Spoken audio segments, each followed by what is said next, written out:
There was once a time when the universe, plants, animals, men and gods were the same thing. There was once a time when men considered illumination the highest level of consciousness. To reach illumination, they fasted, they flagellated themselves, and they retired to meditate on the highest summits of the world or in the deepest caves. To illuminate their minds and to find the key which would allow them to penetrate the infinite, they experimented all of the instruments that great Mother Earth provided them with. Ascetics and all men in search of illumination, from the Siberian steppes to the African jungles, and from the South American deserts to the forests of the Old World, have once used the power plants as mediums to reach the infinite. They consider them as keys which would have showed the way to find the map of the universe. Toad tails and bat wings are not the ingredients of a nouvelle cuisine of past times. They are a cocktail of alkaloids that magicians and witches used in order to accede to the world of energies. The red mushroom on which Alice sat and which took her to Wonderland is not a narrative device, but the echo of a millenary tradition handed on to our own day of the ritual use of the Amanita muscaria. Some ecologists theorize that the ritual use of this mushroom is the fundament of the entire Olympian mythology. They say it's the soma, the magic drink related in all Indian scriptures, and the mushroom used by the Taoists in their mystic travelings. Robert Graves, the mythologist, has discovered that the initials of the 6 hypothetical ingredients of ambrosia, the food of the gods, form the word in Greek which means mushroom. It's hard to imagine that all those men who once went in search of illumination, and which throughout human history had always been considered as illuminated minds, could now be seen as pure and simple prehistorical drug addicts. Perhaps it would be interesting to be a little more curious about those cultures that have maintained untouched, in spite of repressions and pyres, the cognizance of the ritual use of these plants and of their purpose in obtaining knowledge and illumination. Illuminated by so much intuition, but coming from a culture where atypical states of mind, like illumination, are often considered as mental aberrations, we found ourselves in the middle of a road.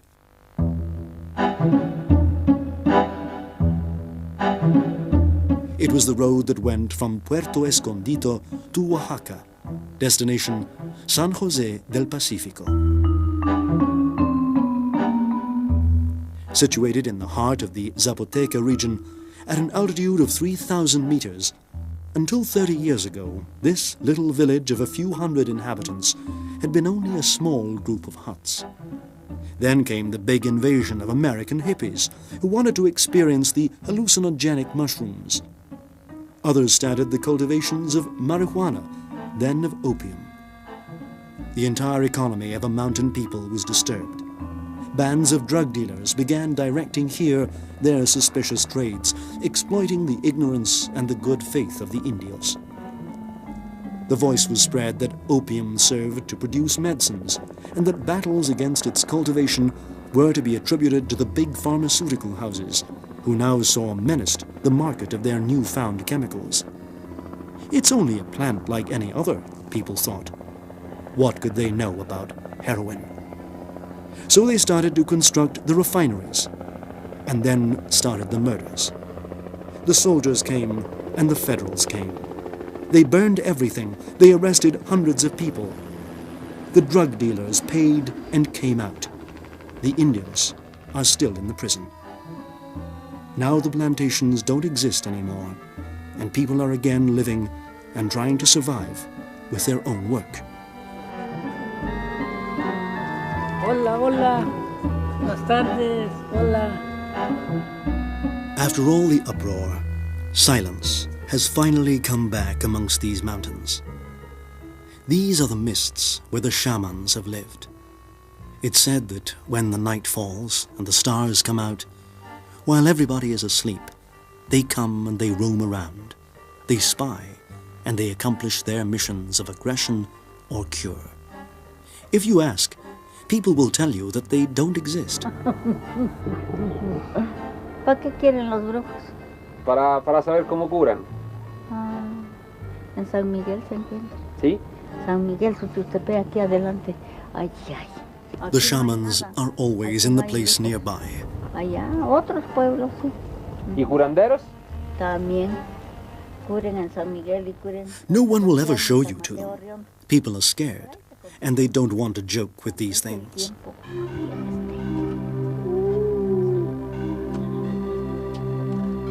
In this place lives a couple of very respected young healers. He comes from the north, a place near the border with the United States. One day, he got ill from malaria. He was going to die, but a shaman cured him. Now he himself has learned how to cure. He learned from the healers.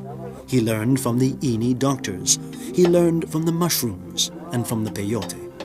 He cures with plants, with the earth, with prayers. His wife is German. She escaped from Europe in search of a different way to live with the world that surrounds her, with nature and with herself. Now she's a healer too. She helps her husband. She assists the pregnant women. She cures newborn babies and gives out vaccines. They have 3 beautiful children, a little house that seems out of a fairy tale, and a sincere smile on their faces. They don't smoke, they don't drink, and they pray a lot, appealing to a Catholic God, just a little converted. It's almost difficult to believe that they exist, that they could be true.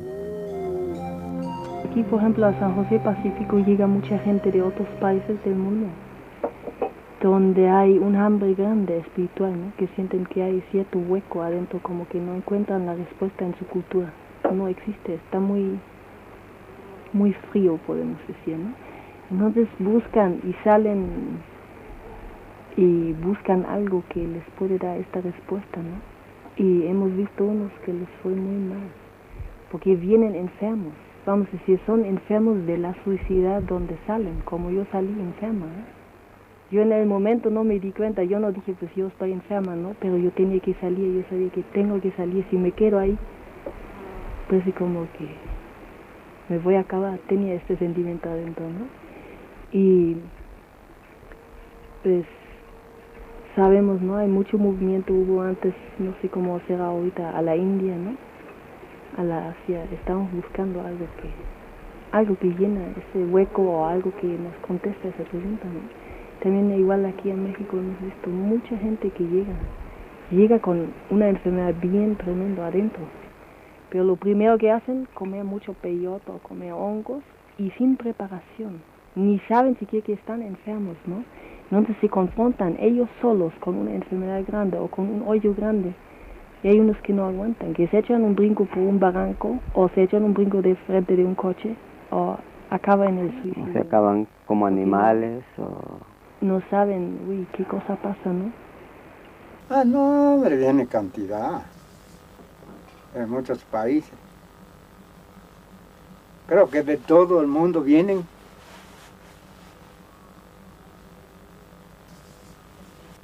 Pues a comer honguitos nomás vienen. Y a pasear, ahí están. Van a donde quieren por ahí a pasear.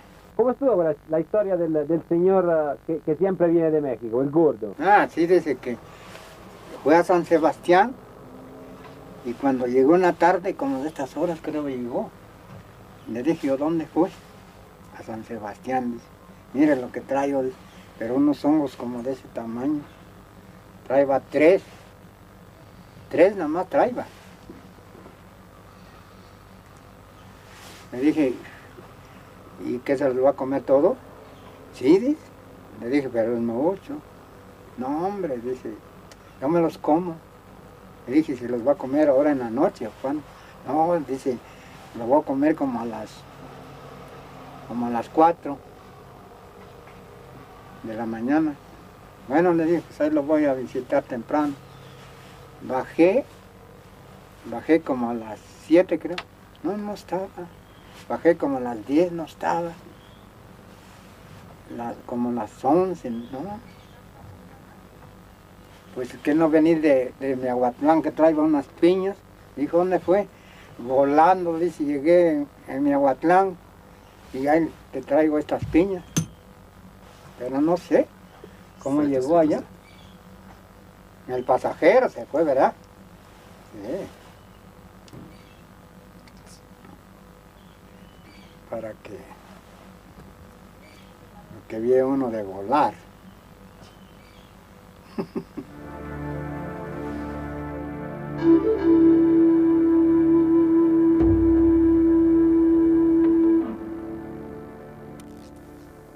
"30 years ago, a young student of anthropology of the UCLA decides to go to Mexico to complete a research amongst the natives.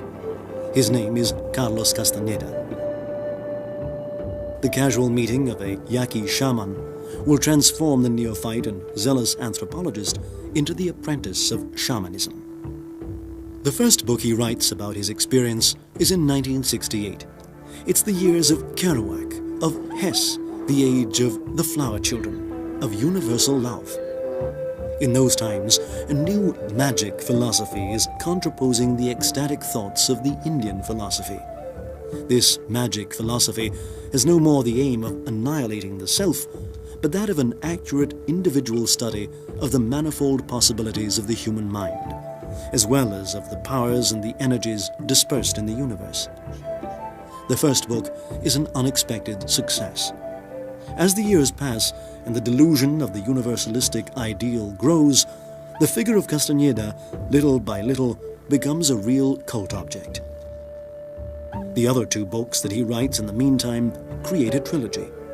They're translated into all languages and they cause a sensation in the world. Thousands of young people, especially from the nearby United States, start to pour into Mexico with the same passion with which they poured into India when they read Hess. The use of hallucinogenic plants, which cause no ordinary states of conscience, and the search of a way to stop the world in order to penetrate that other parallel universe, which is the world of magic, stirs up passionate discussions.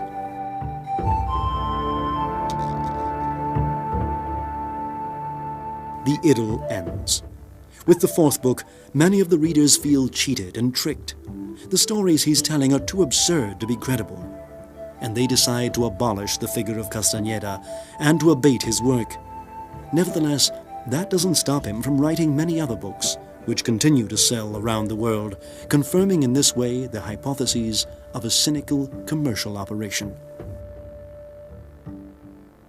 Levi Brul, who recently dedicated an essay to Castañeda, maintains that in front of the message proposed by him, whose context tends to disturb the steadiness of our opinions, a power like that of the United States has tried to defend itself by discrediting Castañeda himself. Hypotheses apart, 30 years have passed, and young people still go to Mexico following the suggestions received from his books. It's said that Federico Fellini wanted to make a film about one of his books, and that they met, they talked, and Castañeda gave him an appointment in Mexico, one to which he never went.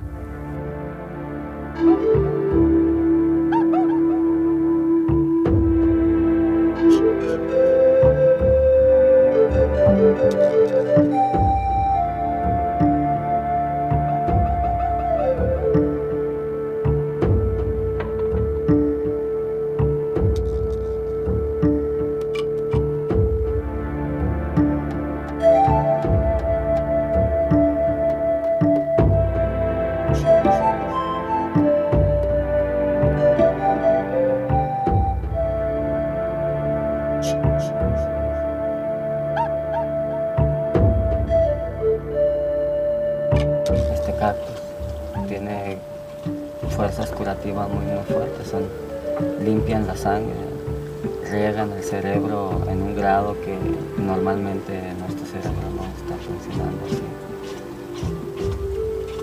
Y si en mi tierra es usado para muchas enfermedades, casi para todos tipos de enfermedades lo usan este cactus.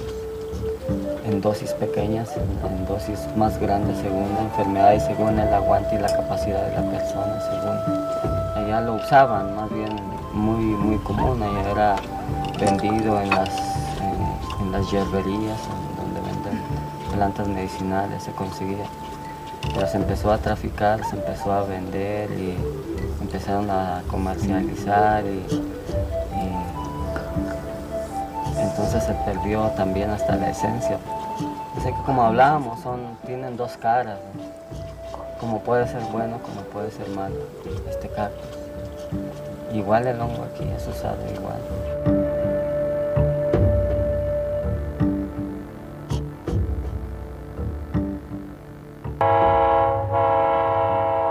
Sí lo probé, perdió tiempo. Me golpeé y tocó mi costilla en una piedra por ahí. Pues me operaron los honguitos y con eso nomás. Sentí que me rajaron aquí con un cuchillo así. Salía sangre bastante, así sentía yo pues. Y una mujer me metió la mano así. Sacaba un gordito medio verde así. ¿Sí? Al otro día amanecí, pero bien triste.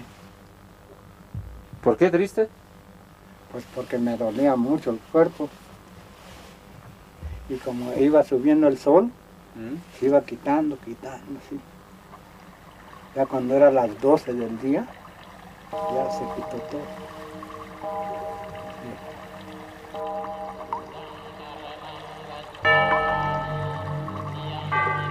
Colonized, civilized, and torn from the places of their origins, Mexico's ethnic groups for many years have risked facing the same end as the American Indians, who are now almost totally reduced to a sheer folkloristic phenomenon. Like the Mazateki people, for example, enormous disturbances have mutated in a few hundred years the identity of these people. The Spanish conquest, the massive evangelization, and the deporting of 1/4 of the population for the construction of the Alaman Dike, of which you're seeing the pictures borrowed from Eni's repertory, have seriously menaced bringing these people into an identity crisis. It's curious to discover how they managed to compensate their oral tradition, partly lost, by rescuing all those archetypal forms which were the basis of their culture. Among these, the shaman's direct study of mushrooms. Lacking the ability to refer to a culture of magic, they go back to their origins in search of the voice of the divinity, the voice of nature.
And here we are in Huautla de Jimenez, a place lost in the middle of the mountains of the Sierra Mazateca, halfway between Mexico City and Oaxaca.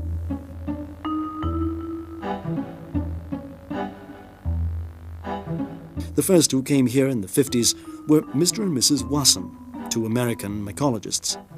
When they arrived, the road didn't exist. To travel 80 kilometers, they had to walk for 2 days instead of the usual 5 hours. And amongst this people of the Uto Olmeca language, they met an old woman, a healer, who had the biblical name of Maria Sabina. Maria Sabina and her miracles, achieved with the magic mushrooms, are today famous throughout the world. She's no longer alive, and Huautla has become a sort of big shack where at every corner they sell mushrooms and rituals for tourists who are in search of mystic shivers. Our collaboration with the Institute of Indigenous People and the good faith of those who rarely came to learn saved us. Doña Chabilita saved us. After that, she observed us for a long time and listened to what we had to say. She sent us to her personal healer, Don Ponciano. He's 75 years old, and he's a farmer. He started using the mushrooms 40 years ago after his wife got seriously ill. She was about to die, and he had no money for the doctors or the healers. He did it all by himself. The mushrooms explained to him how to do it, and they taught him everything he knows.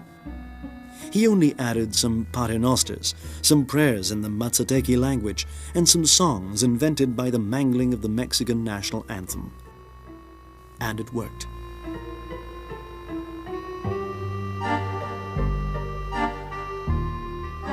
He accompanied us to look for the mushrooms, and when night came, he had an old woman to cure. He had his prayers, his songs, and his dance. He spoke to us with the words we were able to understand. In Mazateki, of course. Don Ponciano doesn't speak Spanish.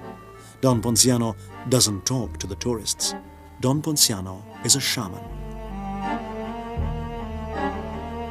Hear them, he said. Hear the mushrooms. They are the flash of God. They speak and they answer. But the spirit has to be pure, and abstinence and fasting are obligatory, before and after.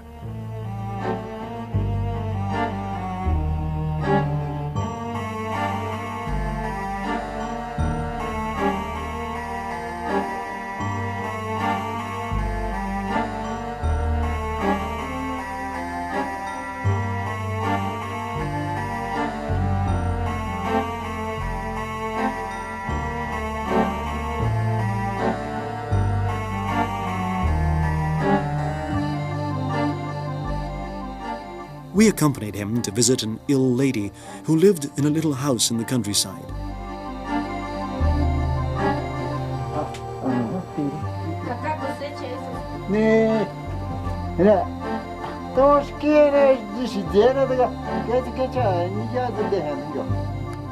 They received him with great respect and esteem, and they told him about the ills from which the old woman suffered. Probably because of her old age, and because of her precarious conditions of living, the old woman felt very exhausted, enfeebled. She had pains in the bones and she couldn't sleep. After he'd heard the long and detailed report told by the family, Don Ponciano decided to cure her. He prescribed a day of abstinence from meat and from any kind of alcoholic drink, and he told her about the time of fasting that was necessary. Then he gave her an appointment in his house for the following night. To cure the old lady, he was going to use the mushrooms that he'd picked up that day. Hemos visto que sí, realmente tienen un poder curativo bien grande y son de mucho respeto. Hemos visto también que cuando lo usábamos, porque lo usamos un buen tiempo en nuestra vida, y a través de ellos vimos que primeramente ciertos cambios en nosotros. Y hemos visto y hemos sabido de muchas personas que lo usan y lo han usado con mucho beneficio. Pero como es buena, puede ser malo también, depende del uso que le dan.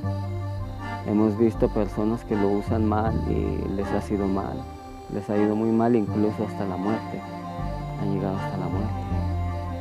Pero muchas personas lo han usado con mucho beneficio. Incluso nosotros lo usábamos como para que nos dé dirección en nuestra vida espiritual, que nos dijera por dónde que teníamos que hacer.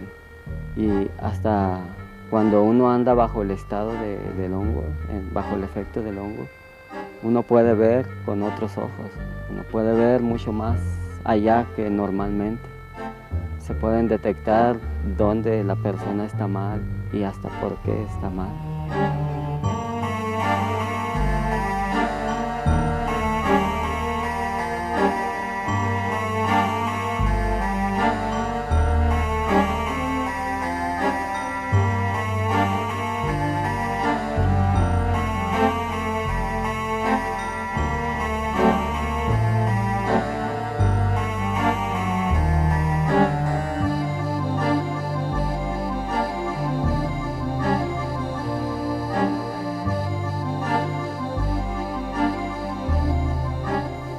The mushrooms are not always essential for the healer. Sometimes, as with this lady, it's enough to do a purification with eggs, give her some medical plants, and encourage her with some kind words. The curandero, thus, is not only a medicine man, he's also a psychologist and the person who tries to keep in harmony the elements of the microcosmos in which he lives.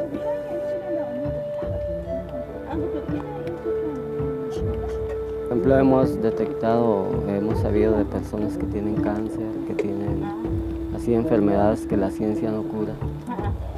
Hemos visto que realmente son personas que están sufriendo por dentro, que viven amargados, que viven tristes, infelices, que no saben perdonar, que retienen mucho odio, mucho resentimiento.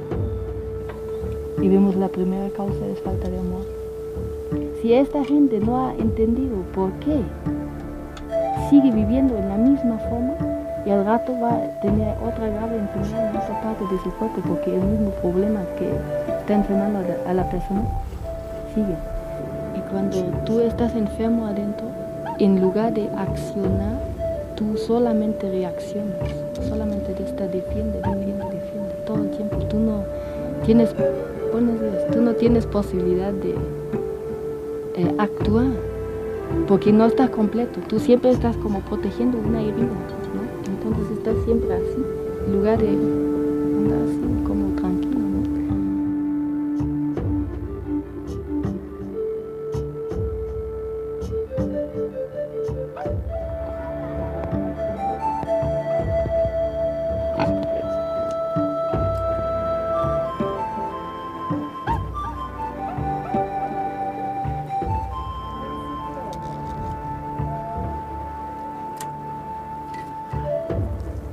The night after, as planned, the old lady arrived at Don Ponciano's house. She had already done the checkup with the eggs the day before, and Don Ponciano decided that he had to do only a divination with maize. He wanted to make sure that the ritual would proceed without problems.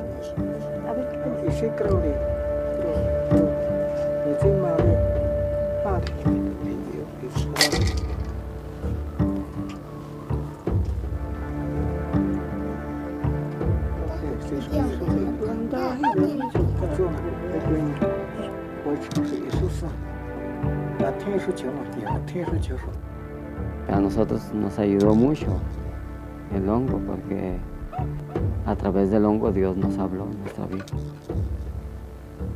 Nos habló de cuál es el camino de Dios, cuál es el camino, por qué están enfermas las personas, por qué estamos enfermos nosotros.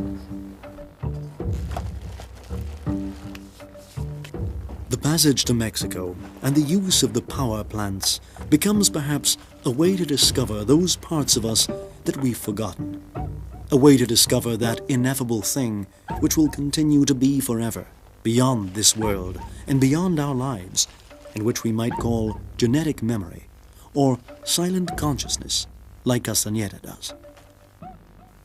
Perhaps because beyond theories and certainties, there are dimensions and rituals which our imagination and very physical and psychological makeup cannot do without. The ritual in this manner becomes something more, something that helps us to go beyond the habitual sequences of our mind, of our attitudes and our ways of living. It helps us to find the space inside of us for something which is ineffable and which we have distractingly left out, in order that it comes back and recreates the equilibrium. This little indistinct and ineffable thing is us. It's that little part of us which no distraction, no joy, and no catastrophe will ever change. Con el efecto del hongo puedes ver las corrientes de energía en las plantas, la vida, ¿no? Cómo se mueven energías así en forma. También adentro de la gente puedes ver dónde está opaco, donde no hay circulación, ¿no? Donde no hay armonía. Y todo esto ganas distinguir bien, ¿no? Y hasta puedes ver de lejos cuando llega una gente que sí es muy opaco o muy claro. Cómo está su estado de purificación, lo puedes ver de lejos. el hongo no es la respuesta última, es un medio nada más, no es el hongo la respuesta. Es como, yo lo veo como un cerrojo a una puerta, una sala cerrada. Y tú te puedes asomar y ves a través de un cerrojo, ves un mundo bellísimo, ves un mundo mucho más claro, mucho más vibrante, podemos decir, ¿no? Pero la cosa es cuando baja el efecto de hongo, te quedas afuera de la puerta todavía. Entonces te queda, tomas otra droga o buscas otra vez otro viaje de hongo y siempre empiezas a buscar cosas, pero nomás para asomarte y ver por adentro. Y el más efectivo, ver cuál es la puerta y abrirlo y entrar, ¿no? Porque siento que tenemos la capacidad adentro, lo que vemos con el hongo, podemos experimentar nosotros. Tenemos esa capacidad adentro diaria, ¿sí? Porque con la psilocibina, según yo lo entiendo, que llega más fácil de tu cerebro que otros tiempos están dormidos. Entonces es cuestión que nosotros regresamos a nuestra origen de formación, que tenemos toda esta capacidad dentro de nosotros mismos, ¿no? Más que lo hemos perdido porque nos estamos ensuciando, nos estamos contaminando constantemente.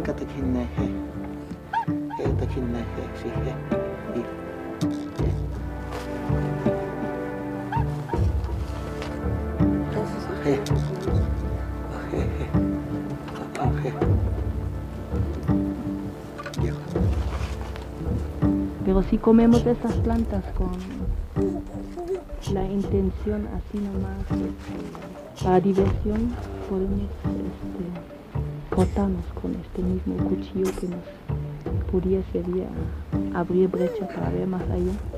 Nos podemos cortar y nos podemos traer.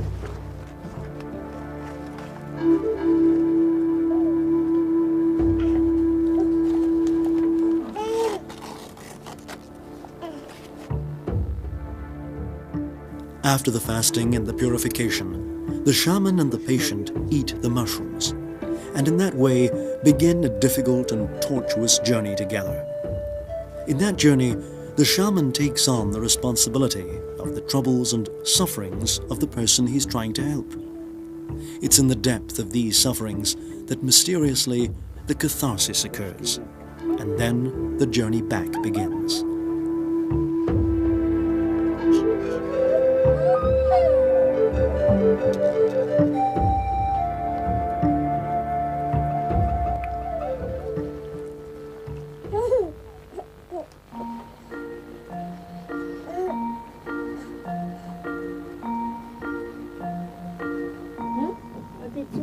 But let's pause for a moment and think, like we've already done other times in the course of this strange documentary. The biggest organism of the planet ever discovered is an underground mushroom whose diameter is a few kilometers. It's been found recently in Mexico, and among all other live organisms with which men have shared the planet, it's always been the mushroom that for the human being had the most superior role. In spite of all our frenzy and passion for speed, we often don't know that inside of our bodies exist particles that move faster than anything we could imagine. The nucleus of the atoms that compose our organism contain particles which move at the speed of 60,000 kilometers per second. These particles permit us to exist and to theorize as they permit the world that surrounds us to appear solid. And perhaps the ancient wise men already try to accelerate the particles of their bodies and transform themselves into light. The black holes which condense the energy and matter until they become something infinitely small are in some way the corridors through which every single thing loses its physical consistence that belongs to a definite space and time. And, at least for us, they're somewhat of an abstraction. Once past the confines of what physicians call the horizon of events, everything regresses to an indistinct and non-temporal form, which we imagine as being infinitely compressed and infinitely little. With a flight of fantasy, the black hole becomes then the door between the macrocosm and the microcosm.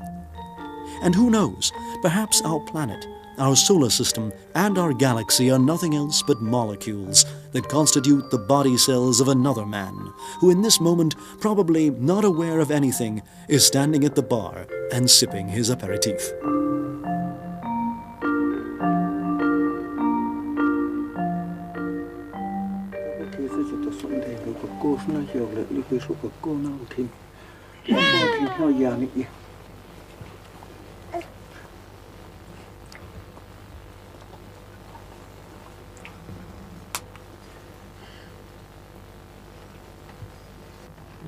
Cho tổng gạo sẽ chốt này này hồ kỳ cái tổng nó tí xuyên ý sẽ cái này mẹ nên thảo sẽ tỉnh như nó cái tao thảo xuyên nó mẹ chị mẹ số vào tí nằm nè nó còn mẹ cái của mẹ thảo tí nằm nè cái tao thảo xuyên thì mẹ chị mẹ số vào tí nằm nè gà hết cái mà chuyên gà gì cái thảo lên nín nào thì cho cao này xuyên rồi cái cho anh nín nào và thứ chị thì nó còn nó khi rồi thế thì về anh nó tin thì về thế thì về cho nó số lo sa thế thế sẽ chọn đi nó số lo sa thế thế sẽ chọn nè nó số lo sa thế thế sẽ chọn ba nó số lo sa cái sẽ nè cái sẽ về nó số lo cái tí này có sinh nhật kinh vô merte cái sinh kinh vô này chỉ mà chỉ thôi không nào thật sẽ nó yêu để có sự tin hiện tại nên cái nên đâu giờ sai từ nghe là sự sai nên cái chuyện không giờ sai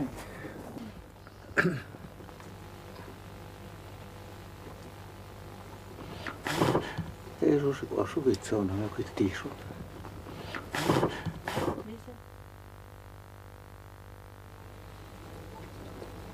Signor San Pedro, San Pedro, San Pedro, San Paulo, San Pedro.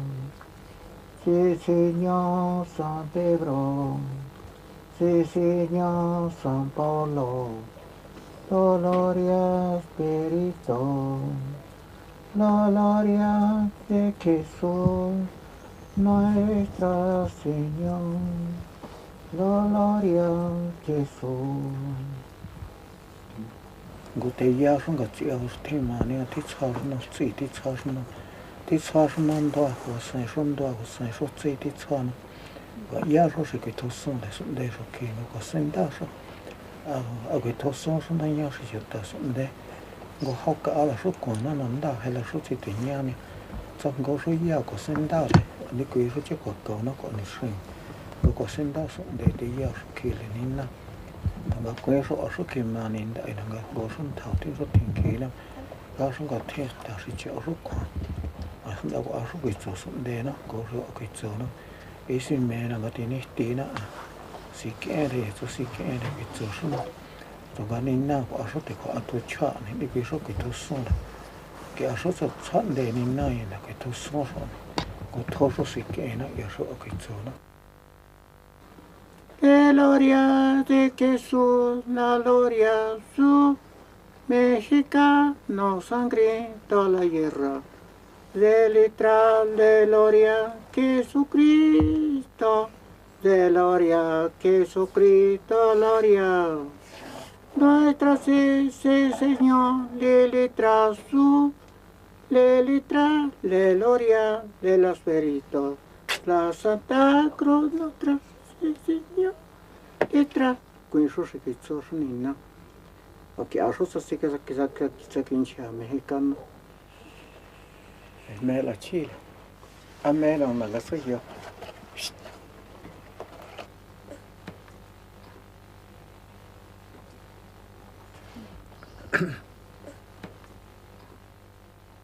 Este hongo es de mucho respeto para los que lo conocen, para los que lo usan. Lo tienen como una planta sagrada, que nada más lo tocan para ciertos casos, con una intención, con ciertos fines, los que lo saben usar. After resting for a few hours, the patient and the healer wake up. The therapy is almost over.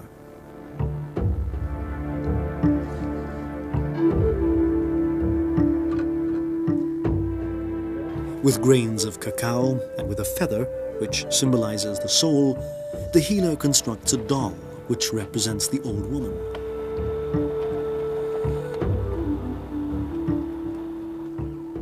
Certainly, these rituals, these feats, and the use of plants which alter our state of consciousness may create inside of those who belong to the Western culture a feeling of discomfort and alienation. They appear very often to us as far-off echoes of a dark and distant past of our history, a past of which, all considered, we know very little. Nevertheless, if in a moment of distraction, of sadness, or of an interior silence, the grandeur of it all is revealed to us, then that grandeur and that brief moment of bliss will become a worm which will never let us sleep again. Our beautiful concepts, which tell us a lot but don't explain, will appear miserable and insignificant. Solitude, inner silence, sadness. Like many other states of our spirit we're used to thinking of in negative terms, these turn out to be preparatory steps to illumination and fullness, important strides towards understanding the unknowable and fulfilling our search. Our search for peace, well-being, and harmony turns out to be part of our mental map, but not part of the territory in which we exist.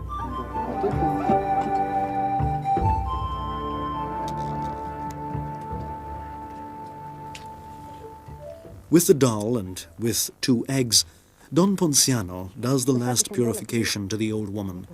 Then he hands over everything to her. Now she will be the one to accomplish the last deed. She will go to a sacred place, not far away from there, and she will pray and beg to heal up. Then she will bury everything in a little cavity. Nobody knows whether the old woman's bones are now going to hurt less than before. What is sure is that from today she will look at the world with more curiosity, with more attention, and with a little more respect. And perhaps this will prolong her life.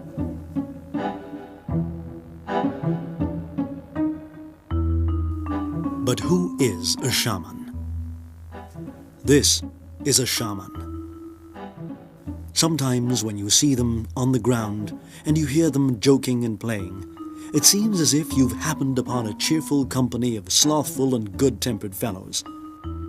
Beyond all the romantic thoughts that we like to have of them, and beyond the halo of mystery with which our literature enshrouds them, here they are, human beings as real as we are, and yet so different, very different, as if they had one more gear, as if they had the key to penetrate the inconceivable and use it for their own purposes. It's strange. When you see them for the first time, they seem so imposing and so immense. Then, little by little, you discover that they're like you. They feel sleepy, hungry, bored, just like you do. The delusion is so great that you'd like to run away and go back to your books. Everything seems feigned, everything seems a big fraud. But the key is there. And you'll find it if you don't run away, and if you can take the blow of discovering that your idols are like you. Then little by little, you'll find out it's not true, that they're absolutely not like you. There's another possible reality beyond appearances. You'll discover that these people manage to do things that you will never be able to do, and that they live their lives with a fullness you could not ever imagine. And if you start wishing to become like them, beware. Be sure, it's not going to be an easy task at all.